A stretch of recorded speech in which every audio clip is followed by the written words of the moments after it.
Di video ini saya akan menjelaskan tentang pemasangan bidai pada fraktur patah tulang. Pemasangan bidai. Definisi: pada setiap kecelakaan dengan benturan yang keras, kemungkinan patah tulang harus dipikirkan. Bahkan bila ragu-ragu, korban tetap harus diperlakukan sebagai penderita patah tulang. Salah satu cara yang dilakukan untuk menangani patah tulang adalah dengan teknik bidai.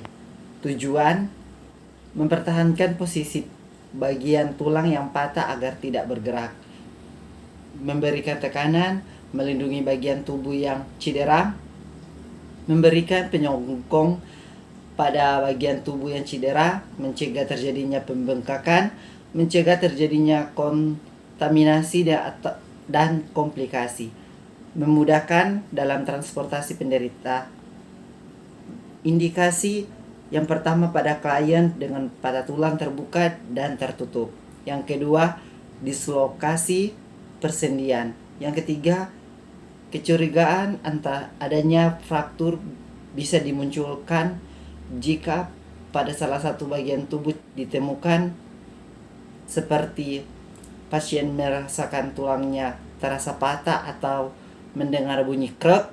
Yang kedua, ekstremitas yang cedera lebih pendek dari yang sehat atau mengalami angulasi abnormal. Pasien tidak mampu menggerakkan ekstremitas yang cedera, posisi ekstremitas yang abnormal, memar, bengkak, perubahan bentuk, nyeri gerak aktif dan pasif, nyeri sumbu. Pasien merasakan sensasi seperti jeruji ketika menggerakkan ekstremitas yang mengalami cedera.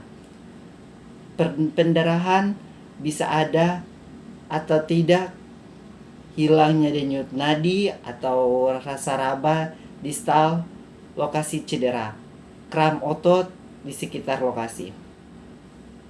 Kontraindikasi: pembidaian baru boleh dilakukan jika kondisi saluran napas, pernapasan, dan sirkulasi penderita sudah stabilitas. Jika terdapat gangguan sirkulasi dan gangguan persyarafan yang berat pada distal daerah fraktur, jika ada risiko memperlambat sampainya penderita ke rumah sakit, sebaiknya pembidaian tidak perlu dilakukan. Hal yang harus diperhatikan, yang pertama, pemasangan harus hati-hati. Yang kedua, ingat nyeri kemungkinan shock. Yang ketiga, balutan harus rapi menutup luka. Yang keempat, balutan tidak terlalu longgar karena pembalut akan menggeser terutama pada bagian yang bergerak. Tetapi juga tidak terlalu kencang karena dapat mengganggu peredaran darah atau menyebabkan nyeri. Yang kelima, simpul balutan yang rata agar tidak menekan kulit, dan simpul balutan dilakukan pada sisi yang tidak mengalami injuri. Yang keenam, bebaskan area pembidaian dari benda-benda seperti batu, cincin, jam, gelang, dan lain-lain. Yang ketujuh, periksalah denyut nadi distal dan fungsi saraf sebelum dan sesudah pembidaian, dan perhatikan warna kulit. Masalah keperawatan: yang pertama, gangguan mobilitas fisik berhubungan dengan deformitas dan nyeri saat mobilisasi. Yang kedua, gangguan body image berhubungan dengan deformitas dan perdarahan bentuk tubuh. Prosedur pemasangan bidai: yang pertama, pengkajian. Kaji perencanaan keperawatan, kaji alasan pemasangan bidai pasien, cek kemampuan pasien untuk beraktivitas. Yang kedua, perencanaan, persiapan alat, pinset chirurgis, pinset anatomis, kom betadin, kasa, bak instrumen, bengkok, gunting plester, korentang, spak, elastis verban, mitela, kasa. Persiapan pasien: menjelaskan prosedur yang akan dilakukan.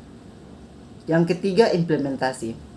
Yang pertama, cuci tangan dengan 6 langkah, mengucapkan salam, menjelaskan prosedur, memakai sarung tangan, mengatasi CAB, mengatur posisi, membuka pakaian yang menutupi fraktur, menghentikan perdarahan dengan balutan tekanan. memeriksa dan mencatat puls, motor, sensasi sebelum dipasang bidai, melakukan traksi atau penarikan manual secara perlahan dan gentle bila ekstremitas angulasi yang besar. Bersihkan luka dan tutup luka terbuka dengan kasa steril. Berikan bantalan lunak pada bidai. Memasang bidai pada tempat yang tepat 2 atau 2 sendi. Memeriksa dan mencatat puls, motor, sensasi, dan setelah dipasang bidai. Posisikan pasien senyaman mungkin, mencuci tangan dengan 6 langkah, membereskan alat-alat. Evaluasi respon klien, menjelaskan hasil pengkajian pada pasien, dokumentasi, waktu pelaksanaan, dan nama perawat yang melaksanakan. Di akhir video ini, saya Jeria Octaviano Mangole mengajak teman-teman atau adik-adik yang baru lulus untuk bergabung bersama kami di Universitas Pembangunan Indonesia Manado yang telah memiliki 6 fakultas dan 8 program studi, terutama program studi ilmu keperawatan yang telah terakreditasi B.